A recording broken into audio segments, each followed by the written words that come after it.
I remind the board members that we are live taping, or not taping, but live on video.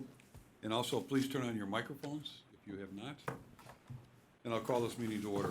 We'll go around the table, have the members identify themselves. Leanne Redden, RTA, representing the MPO Policy Committee. Frank Beal, City of Chicago. Mike Montgomery, City of Chicago. Diane Williams, South Suburban Cook from Flossmoor. D.J. Athens, Chicago. Jerry Bennett, representing Southwest Cook. Joe Zabo, CMAP staff. John Noak, representing Will County. Rick Reinbold, South Suburban Cook. Matt Walsh, West Cook County. And on the phone, we have Mayor Brawley, Mayor Calabrano, Madigan, and Carolyn's on the phone also. Ladies and gentlemen, we are going to change the agenda. I'm going to skip items 2 and 3. And under the agenda change, there are some announcements and some pronouncements we would like to make. I would sort of like to make on behalf of the board. First of all, Mayor Al Larson could not make it this morning. I want to thank Al on behalf of the board, certainly personally. Al was a founding member of the board of directors, has been an active participant, not only just as a board member, but served on some of the committees, was an executive committee member, and I wish him the best. He's retiring as mayor. We wish he could have been here this morning to recognize him for his work over the years. So Al, will send that message to you, and thank you and good luck.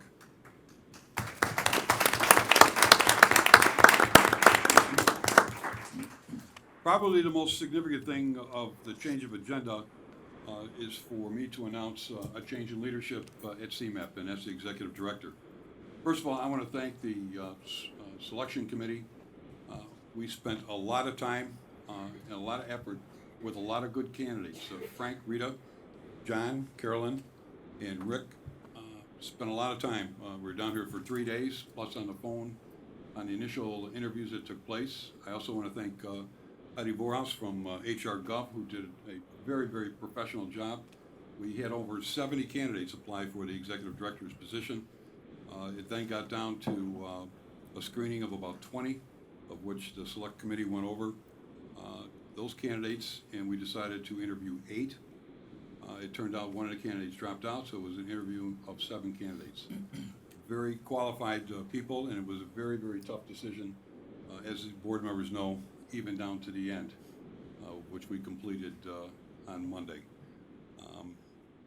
Knowing what the legacy of this agency is, the history of its executive directors, certainly was a very tough decision for us in making who was going to carry this agency forward, and also the responsibility of moving out of this headquarters into the post office is going to be an immediate challenge of our new executive director. But we all felt very comfortable in making the recommendation. And that person is Erin, Almond, former member of CMAP, moved on to, Randy took you to IDOT. And even in IDOT, Erin moved up within a short period of time in a leadership position at IDOT. So the board members, this is a recommendation from the select committee to you regarding Erin's position. I also sent to you out an email regarding Erin's background and also the contract, which will be similar to our Joe's contract. And we will post that in 6 days according to IMRF notification of that salary to be online and to be transparent. So at this time, I would like to entertain a motion that we appoint Erin Almond as a new executive director. So moved. Second. Moved and seconded. Any questions regarding that candidate?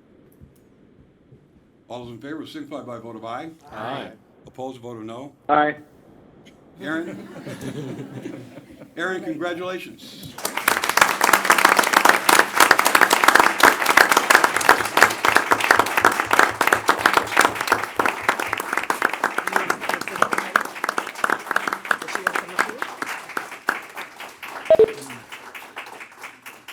I know myself as chair, as I've done in the past, had a very good working relationship with our executive directors, and I look forward to that. And I know also all the board members, as we talked about during your interview, the importance of your communication with the members of the board in leading this agency in the future. In saying that, it's also the time to say goodbye to Joe Zabel, our current executive director. Having been around, as 2 or 3 now of us, the board members have been from the beginning, we couldn't be more proud, Joe, of the work you did in stepping in and filling the shoes of Randy Blankenhorn, which weren't easy.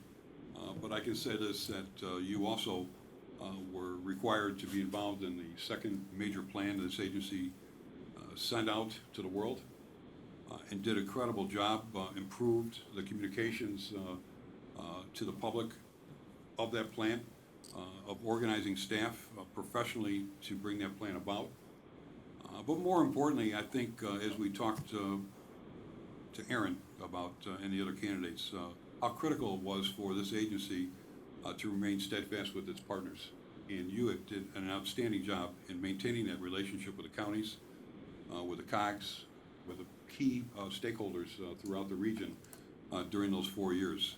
You were the face of this agency, and on many occasions had the opportunity to publicly speak about CMAP. I think the public relations of yourself, this agency, to the citizens of our region were second to none. You did a yeoman's job in that. It's a lot of work. There's a lot of moving parts. The fact that one of the critical aspects you came into with this agency was funding. You were able to establish that funding relationship in as much as getting 98% of our partners out there to make that voluntary contribution, I think was incredible and outstanding. I think we all were a little nervous in the beginning whether that was going to work out. But I think this agency has proved itself to the region by having that kind of participation of voluntary contributions at 98% because of what we give back and what we provide the metropolitan area with the information, the leadership, the vision of how this region can grow. And you were all part of that over that 4 years. I personally can't thank you enough. I know you had a smile on your face for the last 3 months. And I know why. You put in a long career in government service as a mayor of your community, of moving on to the state, moving on to the Fed in that kind of government situation, and coming back here to CMAP, which led you finally now to say, I'm done, time for retirement. So Joe, on behalf of the Board of Directors, I want to thank you for your service to this agency, and wish you the best on whatever you choose to do in the future. Thank you, sir.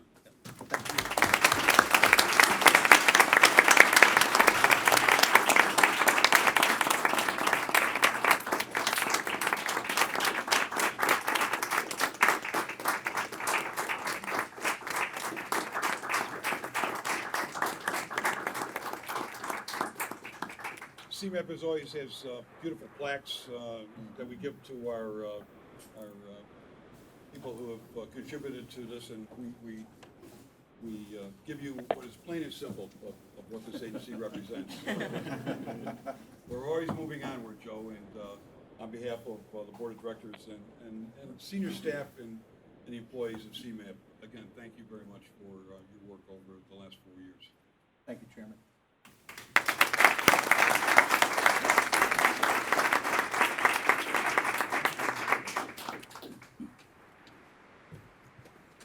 You get party comments, sir. You want comments from me now, or you want it I'll in my take them now. report? You'll take them now? We're in a change agenda anyway, so. Well, first, let me offer my congratulations to Erin. A week from Friday, I will be a citizen, and I really look forward to watching the good work that you do with this agency in what we'll call the rendition 3.0 for CMAP. So, the best to you. Next Friday will mark the end of a 43-year work career for me and 40 years of public service. As I look back, it really seems like just yesterday that the mayor of Riverdale at that time, Frank Keenan, took a chance on a young 22-year-old and appointed me to the Plan Commission. And Frank gave me my start in public service, and for the next 21 years, Had the opportunity, the privilege to serve my hometown in both elected and appointed office. And it's especially a personal pleasure for me that today Frank's granddaughter, Maggie Jarb, works here at CMAP. And so she is continuing on her family's tradition of public service. And Maggie, the family resemblance to your grandfather is just absolutely striking.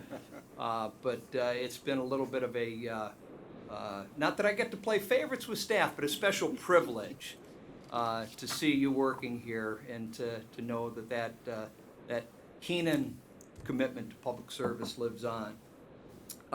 It was as a mayor that I got my first taste in regionalism. In 1997, when Mayor Daley formed the Metropolitan Mayor's Caucus, and I was one of those initial members.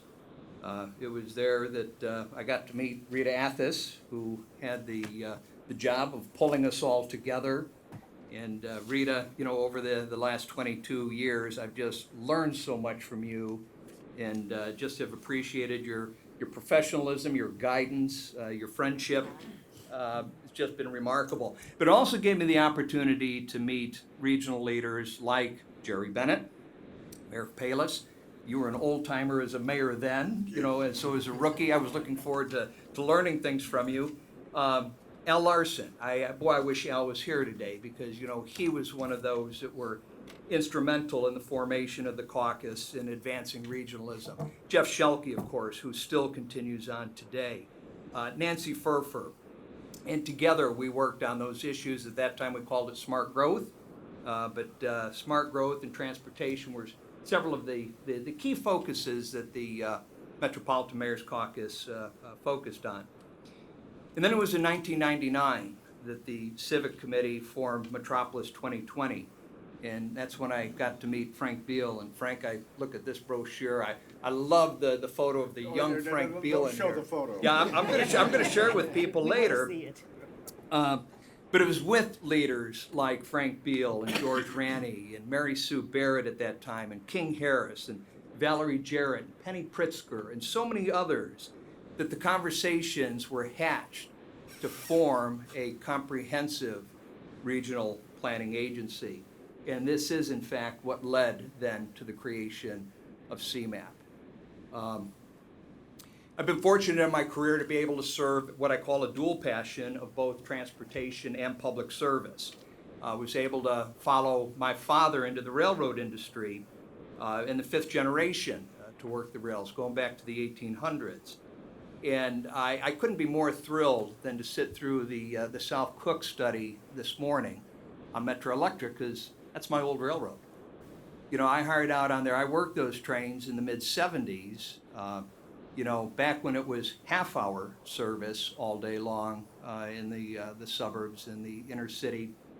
And, lived through the decline in ridership, saw it drop to hourly service, and, to see what has potential to really, really be an exciting rebirth of that line. And I mean, again, as a mayor of one of those communities out there, I knew firsthand what that commuter service meant to our town. My 43 years in Riverdale, I lived in 3 homes and never lived further than 2 blocks from that commuter station. I mean, that's what it meant to the town. So really exciting to see that. I've had the privilege to represent for a dozen years rail workers on health and safety issues before the Illinois General Assembly and U.S. Congress, and then 6 years to serve President Obama as the head of the Federal Railroad Administration. And being able to represent rail workers, again, as a fifth generation, I always called it taking care of the family business.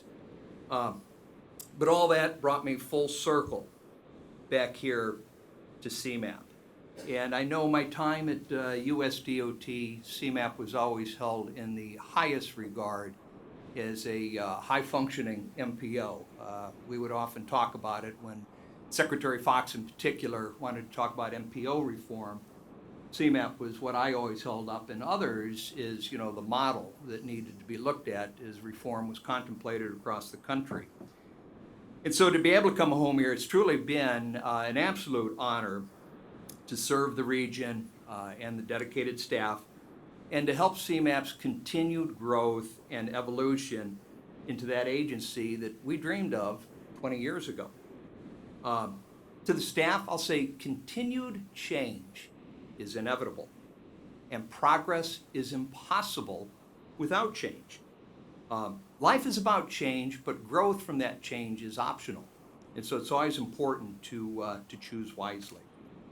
And so with a transition of leadership, I urge the staff to embrace the inevitable change that will come and to choose to continue to grow. Your personal success, as well as the success of this organization and the future of our region, depend upon it. In closing, I want to give a special thanks to Melissa Porter, who has served me twice now in 2 capacities. And Melissa, I can't thank you enough for choosing to come from DC and follow me home here to Chicago, and just everything that you've done to support me and to support this agency over the last several years. You're eminently gifted, and I just can't thank you enough for all that you've done quietly, in many cases behind the scenes. But thank you, and thank you to the board.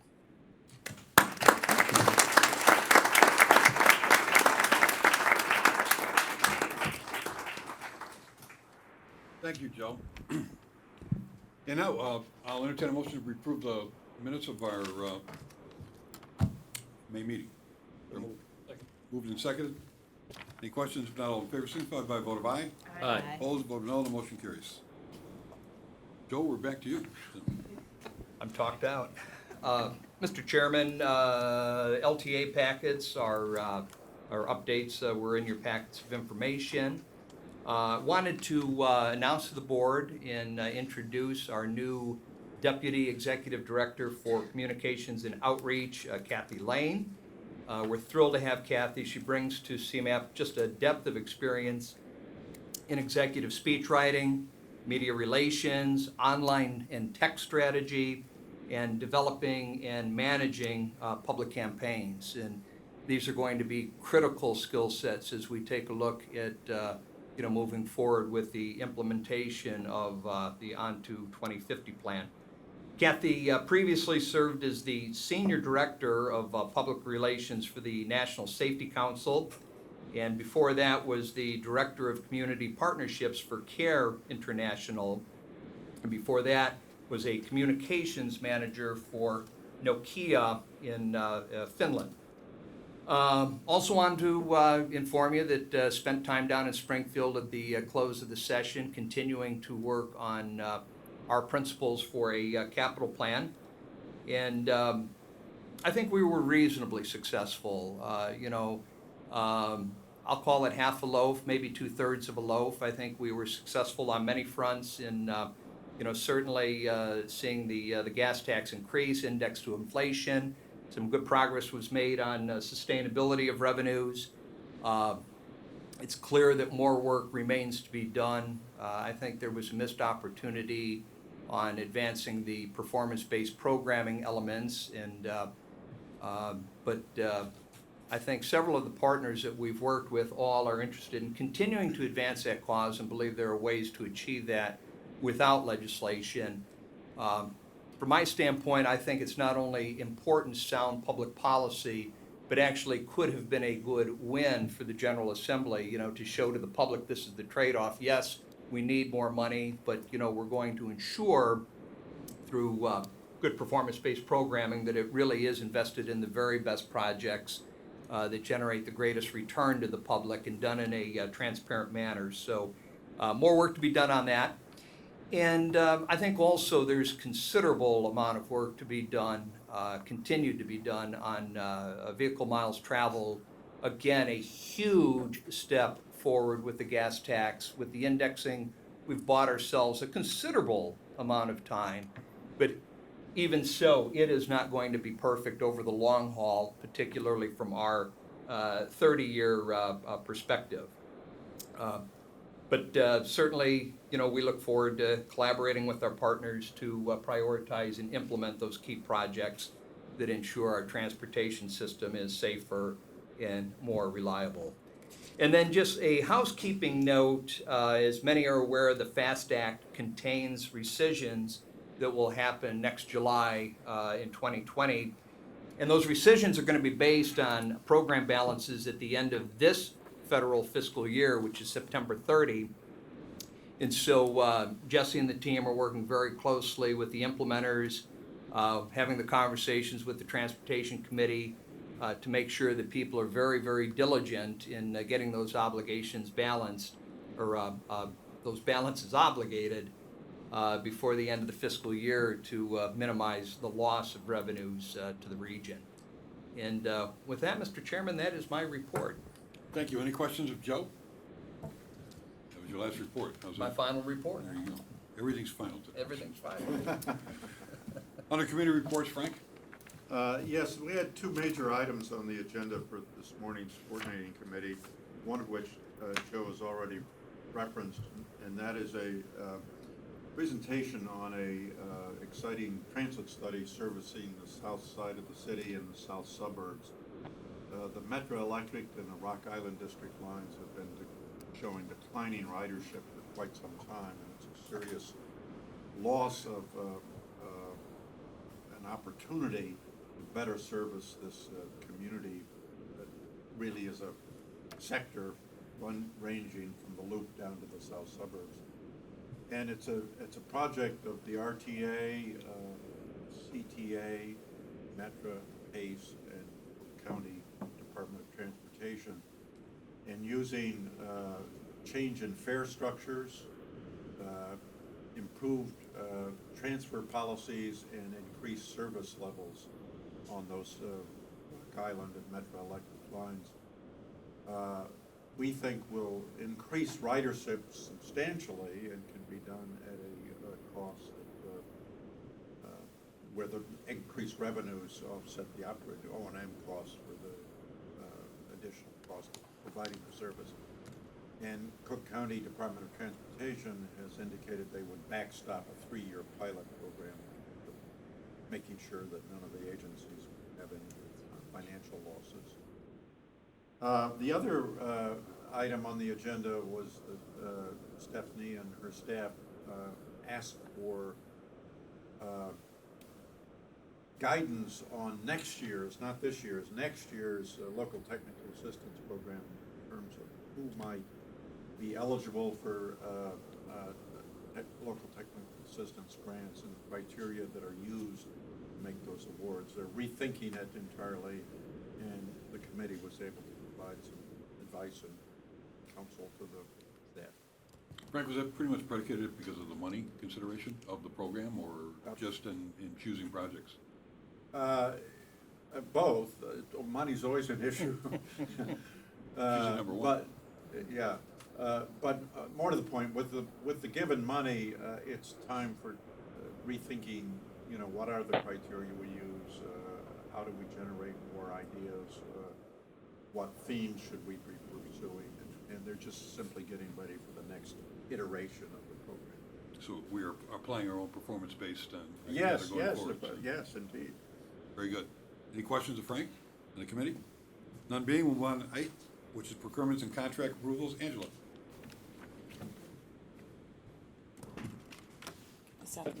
Good morning, Board. Morning. Bringing forth 5 procurements for your approval. The first one is approval to enter into a contract with a company by the name of Bang the Table for an online public engagement tool. Quite a name. I know. Second one, approval to enter into a contract with Thirst for Design Integration Services. Seeking approval to amend the current contract with Pangea for time and money for the regional data archive.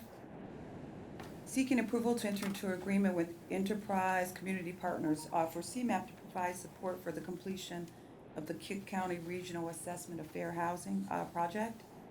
And also seeking pre-approval to enter into a contract with the vendor to be determined, selected to perform the Western Will County Truck Route Community Study and LTA Comprehensive Freight Land Use Plan. I don't know if you remember, but 2 years ago when we were having the fiscal issue, and there was the next board meeting plan for September, we requested pre-approval for 7 contracts.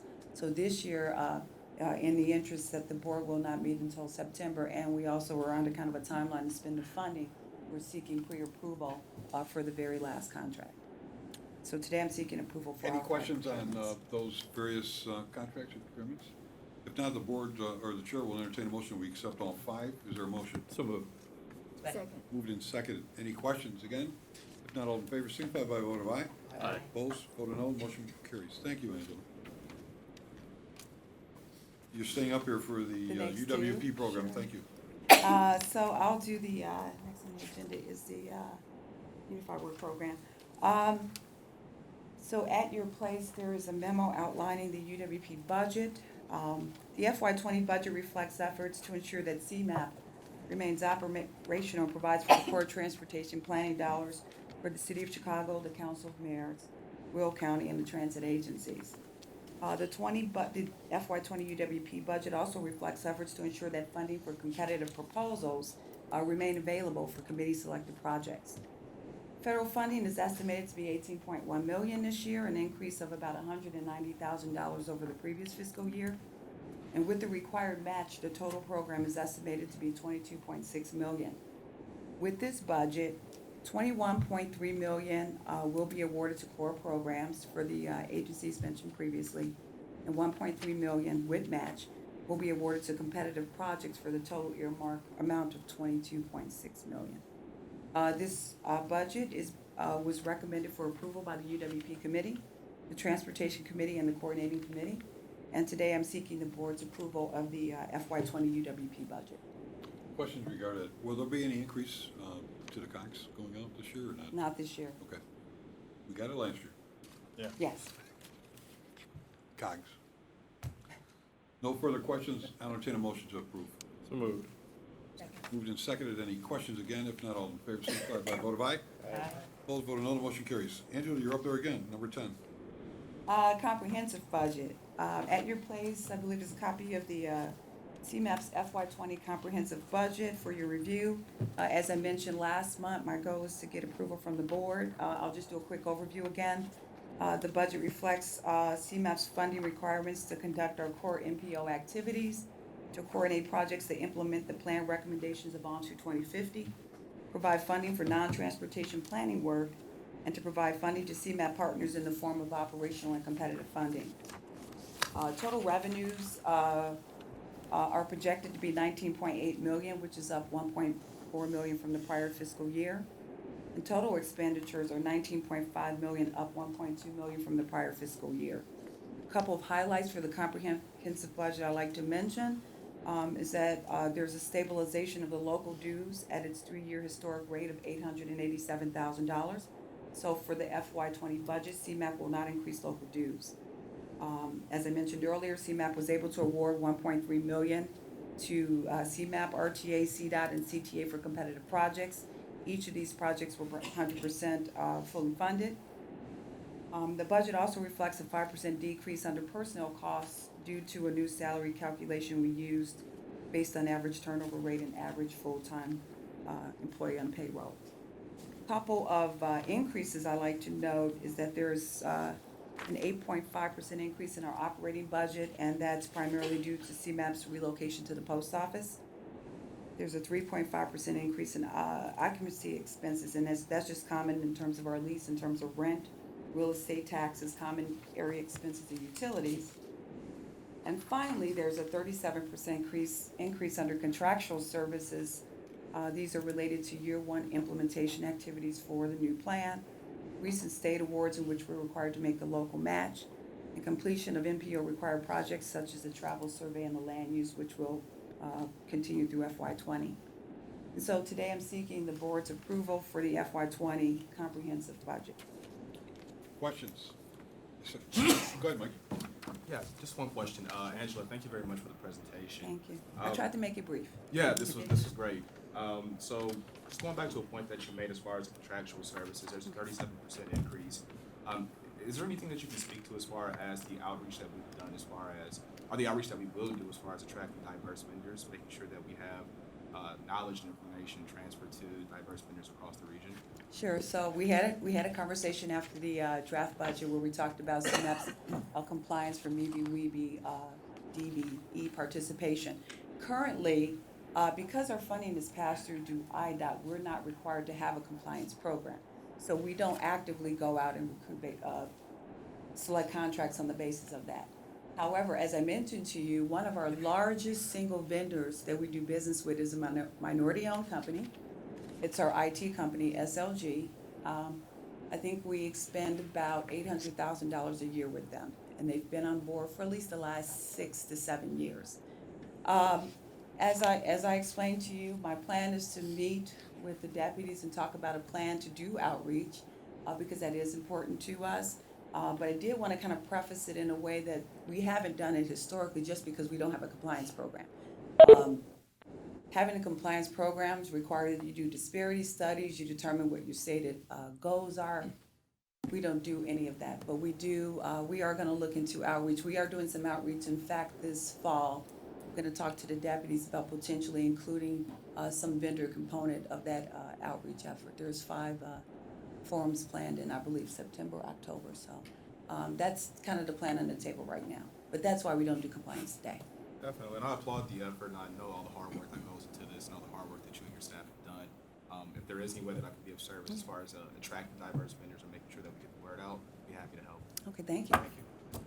And Angela, I just offer too, the RTA, while we have a compliance requirement, but a lot of the contracting kind of work, consulting and professional services work we do is very similar to a lot of the services that you're also Okay. providing or looking for. We do an outreach and a mentor-mentee program. Great. We do things like that. And I guess I would like to connect you, if you're interested, Yes. with our staff who coordinate that effort as an opportunity. Maybe you guys could engage with that and find opportunities to sort of network into the kind of work. And we do large and small kind of outreach networking efforts to build the pool of minority No, and absolutely. disadvantaged. Yes. Very good. Other questions? I'll entertain a motion, we approve. So move. Second. Moved and seconded. Any questions again? If not, all in favor, signify by a vote of aye. Aye. Opposed, vote no, the motion carries. Thank you, Angela.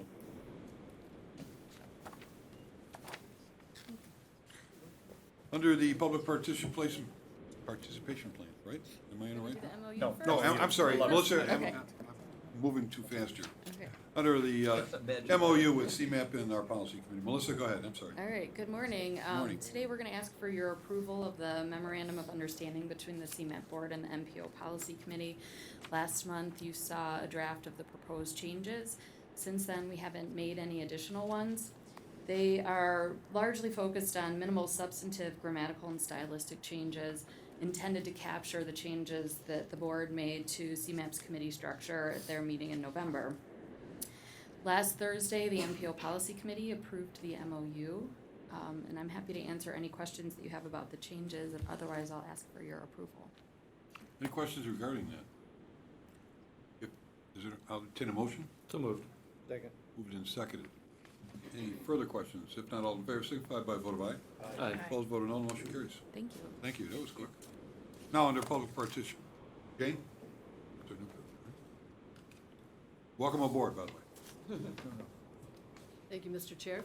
My name is Jane Grover. I direct the public engagement for CMAP. We have a draft before you, really the final draft of a public participation plan. This is CMAP's documented plan for meaningful, inclusive, proactive, and compliant public engagement to support development of the Onto 2050 plan and its amendments, development of the Transportation Improvement Program and its amendments, and CMAP's other public engagement initiatives. So CMAP produced the last plan in 2013, and I kind of think Erin might have been involved in the drafting of the 2013 public participation plan. So this plan builds on the 2013 plan. It incorporates what we learned from other MPOs and their best practices for public engagement. It incorporates also what we learned in the extensive public engagement that we did for development of the Onto 2050 plan. We learned a lot and tried to build it into this public participation plan. It explicitly includes a lot of regulatory language included in the appendices to this plan, and it includes a lot of. We opened it up for public comment. We didn't get much public comment, but we tried. The Citizen Advisory Committee reviewed a draft in March and approved it last month. It was available for public comment for the mandatory 45-day period. We created a web page for it. We promoted it through a dedicated email address in our weekly update and social media, and distributed copies of the draft plan when we went out into the public, kind of randomly, but we got it out there to some groups. We got one public comment related to the expansion of bike facilities and pedestrian facilities in the region, and felt that it wasn't quite relevant to the public participation plan. And the other comments we got were directly from the RTA. And so we incorporated the RTA's regulatory language that allows the RTA to use our public participation plan to satisfy its regulatory requirements. So the final draft was approved by the Transportation Committee in June. Earlier this month, the Citizen Advisory Committee, and last week, our MPO Policy Committee. So I invite your feedback on the draft plan, any comments, and take your approval. Any comments? Other than, I know we talked to all the candidates, but specifically with Erin about the implementation of 2050. Time goes by, and after the 2040, we get into action that's taken place. And I think, again, this time around, to get results for the implementation of that plan throughout the metro area is going to be critical for us to be updated reports on how that's working out and whether or not this board can give direction or staff can make recommendations on how to better do it, as always. Other questions or comments? If not, all in favor, signify by a vote of aye. Do we have a motion? I'm sorry, motion first. So moved. Moved and seconded. Great, thank you. And if I can, All those in favor, signify by a vote of aye. Aye. Opposed, vote of no, motion carries. I'm moving too faster. Go ahead. much appreciated, thank you very much. I also want to thank Executive Director Joe Szabo, an extraordinary public servant, but also someone who has prioritized, committed to, and supported effective and meaningful public engagement. And I think the Unto 2050 plan really reflects this agency's commitment to public engagement. So thank you again, Joe. It was the team, Jane. All I did was set down the target. It was you folks that executed and delivered, so. Well, thank you for the support. Thank you. Thanks, Steve. Legislative, Gordon, you should have a smile on your face. A lot took place. And he's not going down there. Good morning. Good morning. The state legislative report is in your packet. I'm gonna let it speak for itself.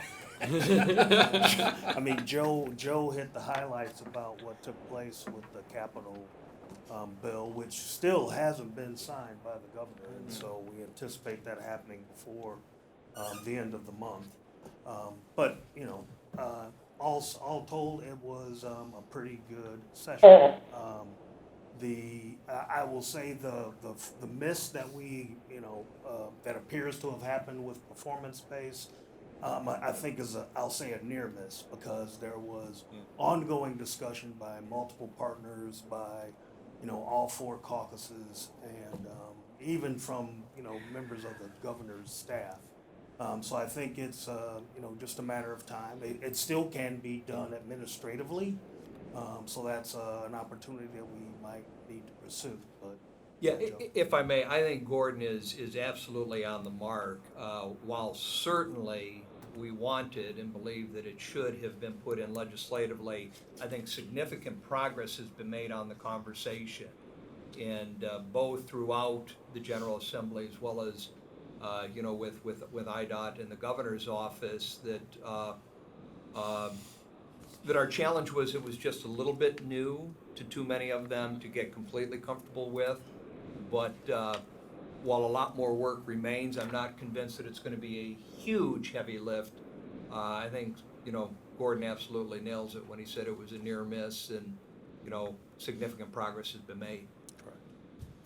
Yeah, I've got a few comments. First of all, I think the money aspect of what took place this spring was significant, certainly for the agencies, the transportation agencies that represent our area up here. I saw a few smiling faces. We could always use more money, but I thought it was definitely significant. The fact of, as Joe mentioned, that the gas tax increase also was indexed, which was critical. At one point, we heard comment that it was maybe not take place. Yeah. And that was such a significant part of, I think, that legislation. I think on a performance base, that conversation I thought had reached the top, but fell apart at the end. And I know in talking to our partners, including Erin, who just came out of IDOT, that it's hard to believe that some are just finding out about that. This agency has pushed that from almost day one, performance-based initiatives. And I think this agency, in not necessarily monitoring, but certainly record-keeping of those dollars spent, possibly, certainly in the metro area, should take place. So as a reminder, or certainly as a bookkeeping of how things may work and may not work. And I think part of the criticism you're seeing from the press is because it's a whole lot of money and nobody knows where the hell it's going, and that's not true. But I think an obligation on our part as an agency, we have the abilities to track and monitor those projects and how it's spent and whether or not they are, in fact, significant projects, that should have been funded. Right. I think the other part about the capital bill, which was kind of put together at the last minute, was interesting.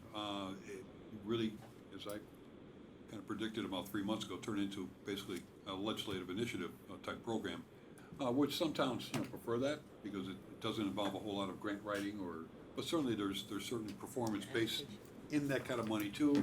And I think this agency again has an obligation maybe to kind of follow what took place certainly in our metro communities with the money gathered through those initiatives, to track whether or not in fact they were put into items like transportation or open lands or parks, which a significant amount of money went to. And that's really for their benefit, that those type of improvements have taken place in our region in track with or part of our goal in 2050, if not even in 2040. So I think the impact of that money should be monitored and again reported through this agency as a public information that type of program in fact can be beneficial. It's not just a giveaway. So that's an interesting challenge possibly to our director and staff going forward on monitoring that type of capital money. Some of it will be mixed into existing projects, but again, certainly to track what took place. And I know in going through the 350 pages of itemized initiatives that were put into the budget, I was impressed with a significant amount of park recreation money that was part of that capital. And it's certainly going to help the local economy here in the metro area with that kind of money coming back into our community. So I think that's important. And also, as we all know, the CREATE received significant amount of money, and hopefully part 2 of the SIP project, a major SIP project, certainly for us out south, southwest, and west, The region and the for nation. both the Metro Line, Heritage, and Southwest. Hopefully that is going to be completed sooner than later, because we were thinking it's going to be another 10 years before they got the other half of that money. So I thought that was also very significant. So again, I think it's a lot on our shoulders as an agency to kind of track that, find out, report back as to the impact of that monies in the region. So we'll look forward to that. I was just going to add a little extra commentary related to the transit space. So, the bill was also really significant from the transit agency's perspective, in the sense that it was a combination of both sort of the traditional state bonded allocation of monies, but also a component of pay-as-you-go, which is the first time ever this region has had a pay-as-you-go component, and that is also in perpetuity. It's a much smaller pot of money, but it's nice to be able to sort of think about how we can more creatively use those dollars across the region as a whole, and that's a conversation that we're continuing with the service boards and ultimately with the state as well. So I think that that's exciting. And just a small nuance within it raised gas tax and then the vehicle registration fees, but it for the first time ever cut the transit agencies essentially into the gas tax piece of the pie, which has never happened in the past. So I think that's a nice, we've got our foot in the door in that conversation in terms of stability and funding too. So, Leanne, I did you a favor to save that piece for you. You helped me We're a out the good last tag. time. Silver platter. Yeah. Mayor? I also want to comment that while it didn't get probably as much attention, the additional motor fuel funds that are going to locals certainly will help. I mean, we could always use more there too. I think everyone here could say that. But that going forward would certainly allow for some additional flexibility in pursuing other projects as well. So and give them some flexibility to address things that are. Yeah, I just got a note from IML yesterday. It's about a 50% increase in local motor fuel tax for local government. That's huge. It's a lot of money. And again, going forward, so it's not one time. It's significant revenues that we can do our local roads, which we're on our own with. So good point. And there was some additional flexibility and authority going forward to raise revenue for some of our For a lot. counties that also, I think, will be beneficial to the whole region going forward. Yeah, they allowed a non-home rule community up to 3 cents a gallon, which is very significant. So that was again another unusual surprise about the capital bill. One last comment that I'd like to make, and we talked about it during our session with all the candidates, is about funding for this agency. And I'm hoping that with this governor, and certainly with an open end or an open come talk to me anyway, that this agency can finally get some permanent funding, and notwithstanding the IDOT money. You know, that was part of the legislation, Frank, we know that from the beginning, it was supposed to fund us, and hoping that they're open and progressive with that idea, allowing our agency to go down there and get permanent funding. So the executive director and myself or any of the board members would be more than happy to do a sit down to explain that again to the powers to be as to making that a permanent opportunity for this agency to exist with the proper funding for us to do things, the good things that we do. So that will also be kind of a side agenda for me anyway. Gordon, you get a break. So fall session starts in October. I'm all for breaks. Thank you, sir. All right, the appointing of the nominating committee, again, we have to come back in September with a recommendation on the officers of the organization. I'd like to appoint Frank Beal, Matt Walsh, and Mayor Broley on serving on that nominating committee to come back with a recommendation in September.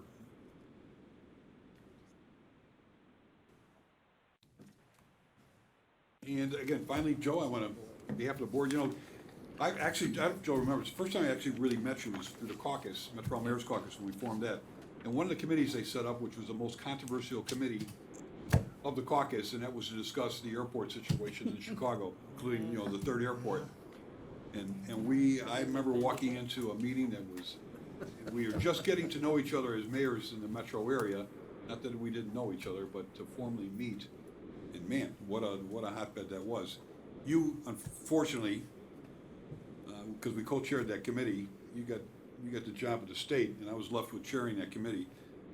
But it showed, I think, back then, the importance of mayors and communities coming together. Because in the end, we didn't necessarily make a recommendation, but we had a clear understanding of the importance of the airport diversity in our metro area, because I think some people didn't understand the importance of its, from the Midway to the O'Hare to the potential South Suburban.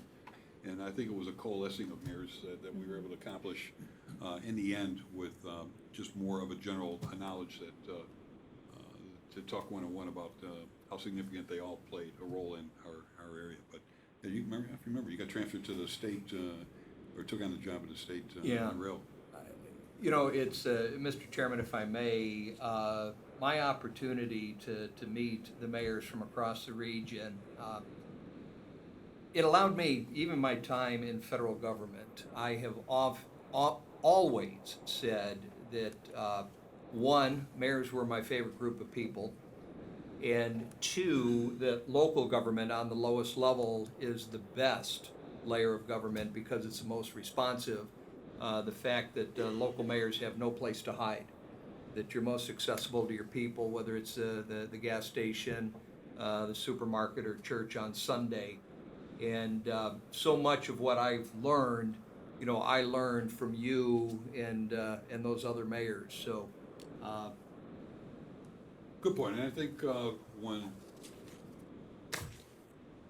Metropolis approached myself and some of the mayors on the executive committee about forming this agency, I think Frank knows that too, that it was done because the region saw a coming together of the cities and villages to be able to talk to one another, to understand, represent all of us from across the metro area, which made the passing of the legislation creating the Regional Transportation Agency successful. Notwithstanding the money, which Frank, to this day, I'll remember talking to you guys saying, I'm all for this thing, but show me the money. It'll be there. It'll be there, right? I don't blame you, but it's, we've come. Well, the language is there. We've come a long way. And finally, on a final note, again, I want to thank the members of the search committee. Put a lot of time into this, a lot of effort, and considering that the membership included some old, some middle, and some new people. I Can didn't we wanna- say seasoned instead of? Frank started the old school. But Not, not in this picture. thank you. It was a very tough decision, as we've now spent the third time doing it. From the bottom of my heart, thank you, because we all had to take time out, 3 days down here, plus times in between on the phone, for your work and effort in making this recommendation. So thank you on behalf of myself. And Mr. Chairman, I just wanted to remind everyone that the celebration of Joe is not ending with today's meeting, that we're going to be hosting a reception next Wednesday, June 26th. I hope to see many of you there, and if you need further details, you can talk to Melissa about that. Erin, I will be talking to you very, very soon. It doesn't end with this meeting, as you know. Meeting's open to the public. Any comments, questions you may have?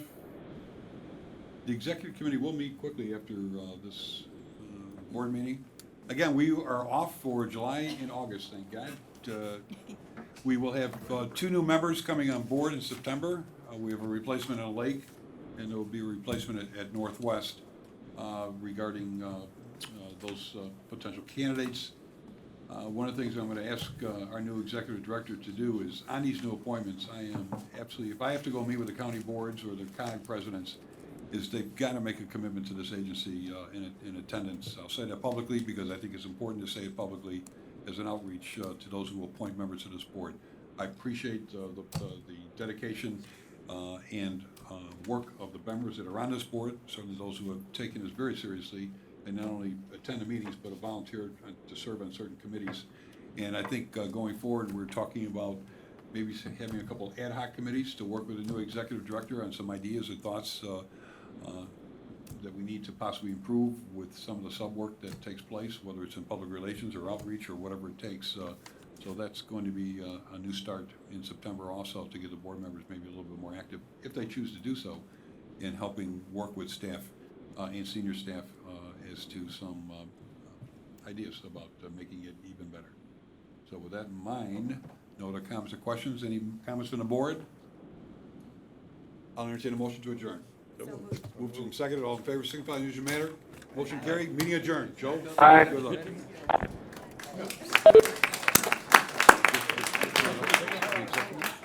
What's that? Is there enough for us to meet?